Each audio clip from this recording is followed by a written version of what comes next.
Queen has expressed her sincere wish for Camilla, the Duchess of Cornwall, to be known as Queen Consort when Prince Charles becomes king. One confrontation was all it took to throw the royal family into fresh controversy. What allegedly began as a tense exchange between Queen Camilla and Princess Anne reportedly escalated so quickly that King Charles was forced to step in, leaving palace staff stunned. The incident has reignited questions about what is really happening behind palace walls and whether long-standing tensions are becoming impossible to ignore. So what really happened between Camilla and Princess Anne, and why did King Charles react so strongly? Join us as we uncover the dramatic events that have everyone talking. The confrontation that shook the palace. For years, Princess Beatrice and Princess Eugenie basically hung out in the background of the royal family, like background actors in a historical drama. They never actually had real royal jobs, and the taxpayers did not pay for their lifestyle. King Charles even stripped away their police security a while ago as part of his grand plan to slim down the family business. But at the end of the day, they were still part of the family. They still showed up for the massive Christmas dinners, and they still wore giant hats to garden parties and horse races. They stayed part of the brand, even if their actual status was completely unofficial. Starting in early 2026, the situation changed dramatically. Beatrice and Eugenie were allegedly banned from joining the rest of the royal family at Royal Ascot, meaning no carriage rides or fancy hats for them. They completely vanished from the Chelsea Flower Show, which used to be a permanent fixture on their social calendar. The sisters were also noticeably missing from the Buckingham Palace garden parties. To top it all off, when Eugenie announced her third pregnancy, the official statement skipped the usual enthusiastic mentions of the King and Camilla that royal watchers expected to see. Palace insiders pointed the finger directly at Camilla. One source told reporters that Princess Anne believed the exclusions had Camilla's fingerprints all over them, mostly because King Charles is not usually that cold on his own. Another insider claimed that Camilla basically views the entire York branch of the family as a giant stain on the monarchy. According to that source, she is actively pushing Charles and William to permanently cut ties and distance the institution from them completely. Princess Anne took the whole thing personally. Beatrice and Eugenie were her nieces, and they had not actually done anything wrong. Their father's massive scandals belonged to him, not to them. The idea of punishing and humiliating two young women for the actions of their parents went against everything Anne believed. Sources claimed she was not about to sit back and watch the drama unfold without doing something about it. She reportedly demanded a meeting with Charles to force him to reverse the snubs. Then came the alleged confrontation that allegedly set the palace on fire. At a Buckingham Palace garden party, Anne and Camilla were seen together, and insiders claim the tension between them at the event was all anyone could talk about. According to palace sources, Anne allegedly confronted Camilla directly and spoke about her treatment of Beatrice and Eugenie, and the exchange reportedly happened in front of several members of staff. Princess Anne is famous for being blunt, but she rarely loses her cool in front of the employees. For her to openly challenge Camilla in front of witnesses is a massive escalation in a feud that both women spent years trying to hide from the public. Sources from inside the palace described the incident as one of the most awkward and uncomfortable scenes the palace staff had witnessed in recent memory. Naturally, Buckingham Palace, Clarence House, and Kensington Palace are completely ignoring all of this. The claims come from anonymous sources, and nobody has verified a single word. Still, the whole situation fits the exact pattern people have watched for decades. Anne protects the family, Camilla protects the business, and Charles is stuck right in the center. He is trying to handle his family while fighting cancer and managing an entire country. But it was what allegedly happened next that showed how far things had come and why Charles allegedly lost all control of the situation. The moment Charles lost control. King Charles spent his entire life waiting in line for a promotion he could only get when his mother died. He literally waited longer than any other heir in British history. Along the way, he survived a disastrous first marriage, the public loss of his mom, and a cancer diagnosis that surprised everyone. Through that entire mess, he kept his composure and kept the family business running, or at least he attempted to. But multiple reports show that the brutal infighting between Camilla and Anne has finally pushed him to a place he never expected to be. The problem for Charles is that both sides actually make sense. As queen, Camilla has the right to shape the monarchy. Wanting to protect the business from the York family disasters is logical. The Epstein connection, the court cases, and the public backlash are all genuine problems. Cutting ties with that disaster is a solid PR strategy. On the flip side, Princess Anne has a point too. Family is family, and kids should not have to pay for the mistakes of their parents. Freezing out two young women who did absolutely nothing wrong is just plain cruel, no matter how bad it looks in the newspapers. Insiders claim that Charles has been desperately trying to play the middle ground. The guy actually likes Beatrice and Eugenie. He even handed Beatrice a new title with a major trust shortly after her dad got stripped of his remaining royal honors. But the pressure from Camilla and William to completely cut them off has allegedly been constant. To make things even worse, Princess Anne is completely refusing to shut up about it, turning the whole situation into a ticking time bomb. The actual mess here is a total nightmare. Charles is dealing with cancer, trying to run a country, and managing a family that is broken behind closed doors. Now his wife and his sister, the two people he actually needs in his corner, are reportedly tearing him apart. Sources say Charles is completely stuck. He cannot kick his nieces to the curb without ruining his relationship with his sister, and he cannot tell his wife to back off without making the Queen look completely powerless. The British royal family has managed to outlive wars, revolutions, and public disasters that would have ruined anyone else. This current fight between Camilla and Anne is a completely different mess. This isn't a debate over royal policy. This is just pure petty history and decades of baggage. The whole feud basically traces back to a messy dating circle from the 70s that never actually ended. It is about an avoided curtsy and a piece of palace paperwork that permanently divided the house. These two women represent exactly what the monarchy needs to stay alive, but they are never going to trust each other. The irony of this entire mess is incredible. Charles spent his whole life waiting to become king. He dealt with decades of bad press, public hatred, and constant criticism. He had his first marriage fall apart on global television, buried his mother, and then had to deal with a major cancer diagnosis. Now, right when he should finally be enjoying the job he waited 70 years to get, the two most important women in his life are reportedly tearing each other to pieces. The exact family business he spent his life trying to protect is cracking right down the middle. For now, the public sees smiles and handshakes and polished appearances. But behind the palace walls, the battle continues. Anne will not stop fighting for her nieces. Camilla will not stop protecting the institution she spent decades trying to join. And Charles will remain trapped between them, the king who can control a nation, but allegedly cannot control the two women closest to him. Will this disagreement shape Charles's time as king, or can these two strong women learn to get along before it's too late? The love story that poisoned everything. The massive feud between Queen Camilla and Princess Anne had absolutely nothing to do with royal protocols or government policy. It was entirely about a guy. Specifically, they both dated the exact same man, resulting in a betrayal that neither side ever chose to forget. It is honestly remarkable that a family with access to global intelligence networks and centuries of historical archives is still losing its sanity over a dating pool that was completely exhausted during the Nixon administration.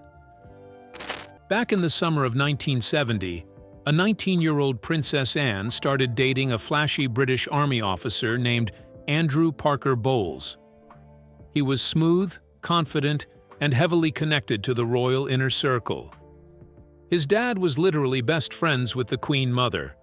He was the exact blueprint for the kind of guy Anne was supposed to be around, and she fell hard. They were spotted everywhere together, from polo matches to official military events. The relationship was totally real, even though the palace made it obvious that a wedding was out of the question. Andrew was Catholic, which meant the outdated Act of Settlement of 1701 made marriage pretty much impossible for the Queen's daughter. But here is where things get complicated. While Andrew was seeing Anne, a young woman named Camilla Shand was watching from the sidelines. Camilla and Andrew had been dating on and off since the late 1960s. Royal biographer Penny Junor has said that when Andrew started seeing Anne, Camilla got her revenge by starting an affair with Anne's brother, Prince Charles. It was a tangled web of romantic entanglements that would go on to shape the next 5 decades of royal history.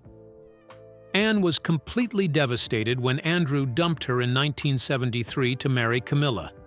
According to insiders, Anne immediately panicked, jumped straight into a classic rebound, and married Captain Mark Phillips. Unsurprisingly, that entire marriage crashed and burned into a divorce by 1992. Meanwhile, Camilla married Andrew, but she was also having a secret affair with Prince Charles. The entire setup was a chaotic, emotional disaster. Decades later, the grudges are still very much alive. Most people miss the fact that Anne and Andrew Parker Bowles actually stayed close after the breakup. They spent the next few decades bumping into each other at horse races and elite parties. Anne even showed up to the funeral of Andrew's second wife in 2010. That constant hanging out made everything incredibly uncomfortable for Camilla. The wildest part about this entire disaster is that Camilla and Anne have been stuck in the same family for decades. They smile for the cameras at state events. They stand next to each other at ceremonies. They pretend everything is completely normal, but palace staff have dropped hints for years that the hatred under the surface is practically radioactive. It is just 2 women chained together by an old hookup, forced into a family dynamic that neither one actually wanted. But if the love triangle was the spark, what happened at Charles and Camilla's wedding in 2005 was the explosion that confirmed everything. The document that split the family in 2. When Charles finally married Camilla in 2005, the palace expected everyone to treat it like a major victory.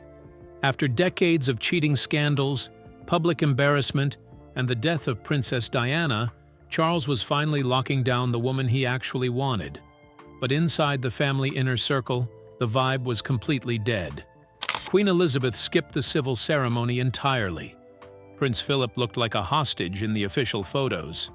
As for Princess Anne, she made her pure hatred known the only way royals know how, with total, cold-blooded passive aggression. Body language expert Judy James analyzed the post-wedding photographs and noted that the Queen and Philip stood back from the couple on the steps, which prevented any happy family photos from being taken. Anne's expression in those images has been described as frosty at best, and multiple sources confirmed that she had made it clear she had no intention of warming up to Camilla anytime soon.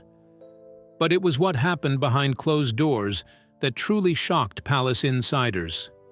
Before the wedding, Queen Elizabeth's private secretary reportedly drew up an extraordinary document.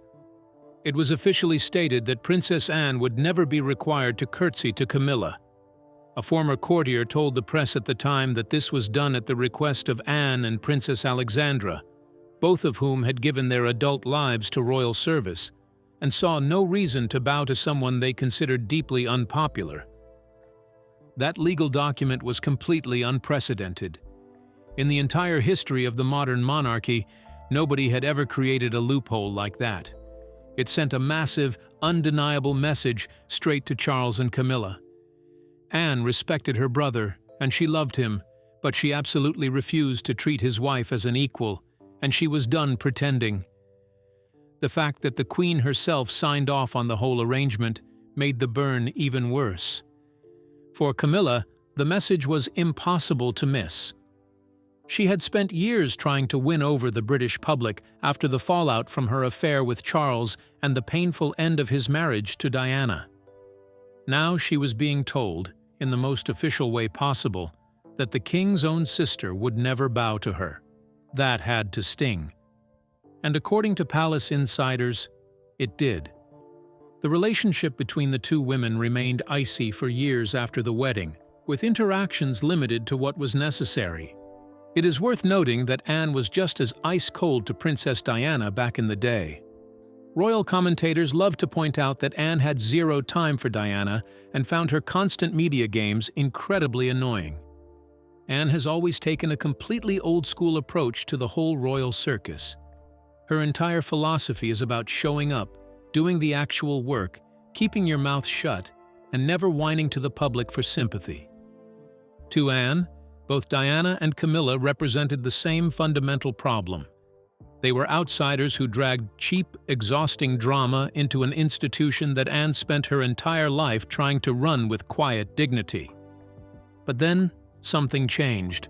After decades of cold shoulders and barely concealed hostility, Camilla and Anne seemed to find common ground, and fans started to believe the feud was finally over. The public was fooled.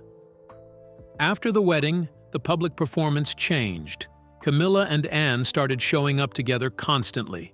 The media caught them talking at events, smiling at garden parties, and standing close during official ceremonies. Predictably, royal reporters immediately began questioning if the old feud was over.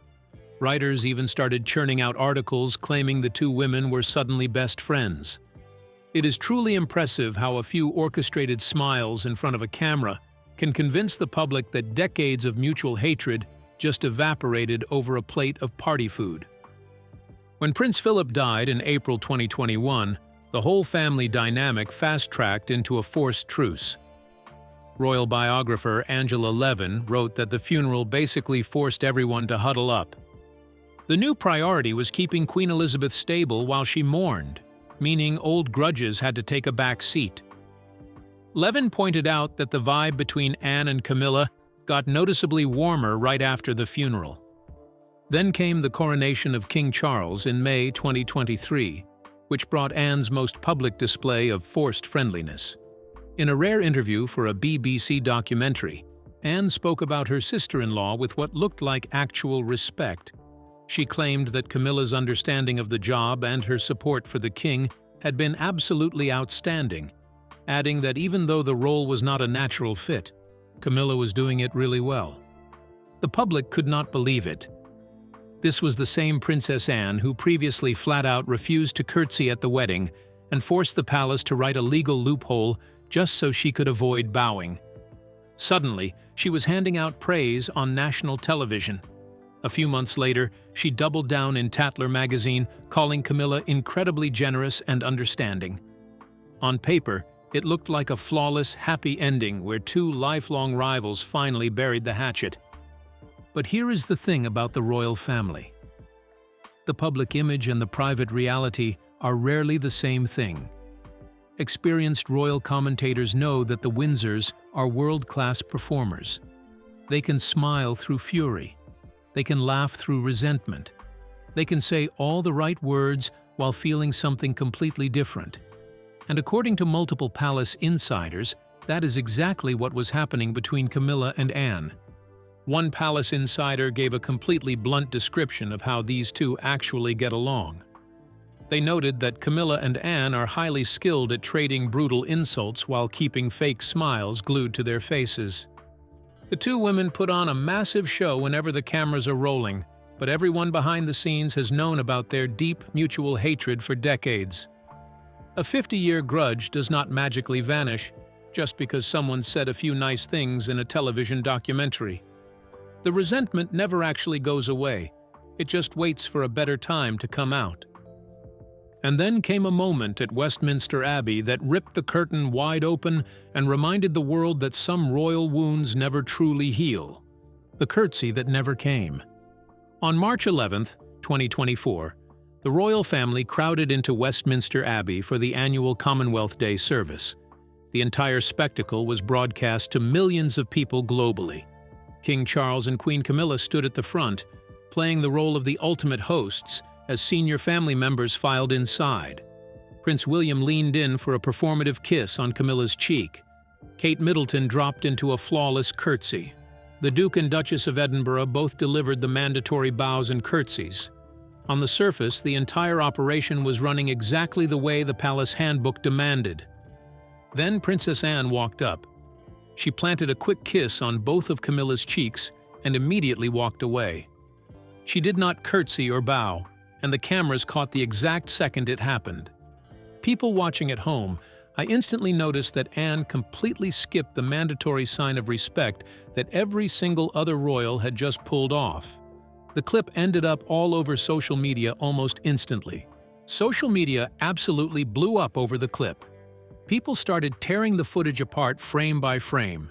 A bunch of viewers cheered Anne on for refusing to bend the knee, calling her the only authentic person left in the entire family tree.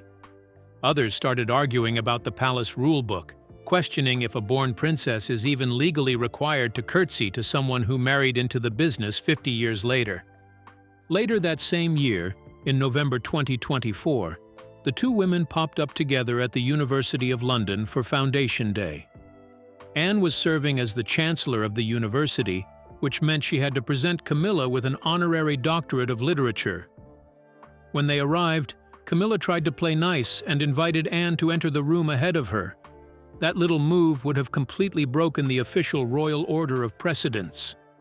Anne just smiled, flat out refused, and forced Camilla to go in first. On the surface, it looked like Anne was just being a stickler for the rules. But anyone watching closely saw the real game.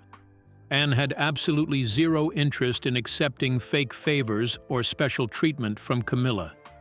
She was keeping the boundaries exactly where they belonged. During that University of London ceremony, Camilla actually had to kneel on a stool, while Anne, acting as Chancellor, draped an honorary academic hood over her shoulders. The visual was wild. The literal Queen of England was forced to get down on her knees right in front of her sister-in-law. In a normal universe, it would just be a boring school ritual. But with 50 years of toxic history between these two, the imagery was impossible to miss. Anne held all the ceremonial leverage in that room, and everyone watching knew exactly what was happening. But what happened next made the curtsy controversy look like a minor disagreement, because Camilla was about to make a move that would push Anne to her absolute breaking point: the King's battle and the Queen's rising power. Back in February 2024, Buckingham Palace dropped the news that King Charles had cancer. The announcement immediately set off a massive wave of panic across the country and all over the global media. The palace quickly clarified that while Charles was pulling back from public appearances to start treatments, he was still going to handle behind-the-scenes state paperwork and keep his weekly meetings with the Prime Minister. They kept the specific details of the diagnosis completely locked down. The only information the palace actually shared was that it was not prostate cancer, even though doctors originally stumbled across it while checking out his enlarged prostate. The king's diagnosis completely flipped the script for Camilla. With Charles forced to step out of the spotlight, she immediately stepped into a massive, high-profile role. She suddenly started popping up at all kinds of events, filling in for Charles at functions, and essentially becoming the main public face of the entire family business. Behind closed doors, palace staff dropped hints that she was also flexing her muscles, especially when it came to calling the shots on which family members actually got allowed out in public to represent the crown.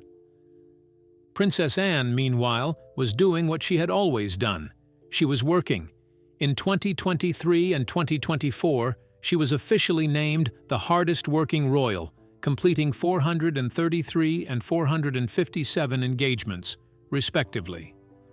Even in 2025, when Charles took the top spot with 532 engagements, Anne was right behind him with 478. She had been serving the monarchy since 1969, when she was just 18 years old. Nobody could question her dedication. The king's cancer battle threw the entire operation into chaos. Charles had to focus purely on his health, enduring weekly treatments while trying not to drop his responsibilities as head of state. By the end of 2025, he managed to push through well enough to hit 532 official engagements, which was actually the highest number for any royal that year. But the physical toll was absolutely brutal, and the constant, exhausting drama between Camilla and Anne behind the scenes definitely did not help the recovery process. The absolute last thing Charles needed on his plate was an open war between his wife and his sister. But that is exactly what was happening behind closed doors. The actual trigger for this blow-up was not some random insult or a public snub. It was way worse. The whole fight boiled down to family, two young princesses, and the absolute absurdity of punishing children for the mistakes of their parents. A massive medical emergency is the perfect excuse for a family to drop the act and start acting terribly. Wealth does not buy emotional maturity. It just gives people a bigger stage to dump decades of unresolved baggage right onto kids who have nothing to do with the original fight. It is pretty funny how a dynasty worth billions can handle international politics, but completely collapses the second they have to sit in a room together without a script. Can Charles find a way to bring Camilla and Anne together before this rift tears the monarchy apart? Or is this feud too personal and too deep to ever be resolved? Share your thoughts with us in the comments section. Remember to like, share, and subscribe for more. Also, click the next video showing on your screen. You will enjoy it.